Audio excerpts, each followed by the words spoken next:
നിങ്ങൾ അറിഞ്ഞോ, ഒറ്റപ്പാലത്ത് ഇങ്ങനെ ലൈവ് ആയിട്ട് നിൽക്കാൻ ലൈവ് 7 സൂപ്പർ മാർക്കറ്റ് നിങ്ങൾക്കായി ഓപ്പൺ ആയിരിക്കുന്നു. ഒറ്റപ്പാലം താലൂക്ക് പബ്ലിക് ലൈബ്രറിയുടെ PK സുധാകരൻ സ്മാരക പുരസ്കാരം ആതിര 6-ന് സമ്മാനിച്ചു.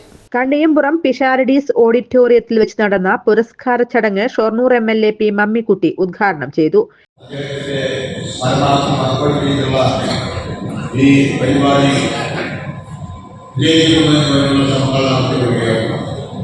അതിന്റെ ഭാഗമായിട്ടാണ് സംഘടിപ്പിക്കപ്പെട്ട പ്രവർത്തനത്തിന്റെ അടിസ്ഥാനത്തിലാണ് ശ്രീ ആതിര എന്ന് പറയുന്ന നമ്മുടെ സഹോദരിക്ക് ആതിര സമാജത്തിന്റെ ഭാഗമായിട്ട് അവാർഡ് ലഭ്യമായിട്ടുള്ളത്.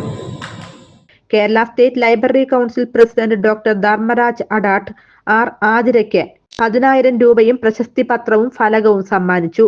ജില്ലാ library council president doctor CP Chitrabhanu അധ്യക്ഷത വഹിച്ച ചടങ്ങിൽ Kerala state library council executive അംഗം E ചന്ദ്രബാബു, ജില്ലാ library council secretary KN Sukumaran, ജില്ലാ joint secretary C Vijayan, doctor Sangeetha Chenampulli, ജില്ലാ എക്സിക്യൂട്ടീവ് അംഗങ്ങളായ Sandhya teacher, Shajimon, taluk library council president I Shaju, secretary KP Sudheer, vice president AM Ushadevi, joint secretary K Ajith Kumar, Ottapalam municipality ward councillor K Suresh Kumar എന്നിവർ സംസാരിച്ചു.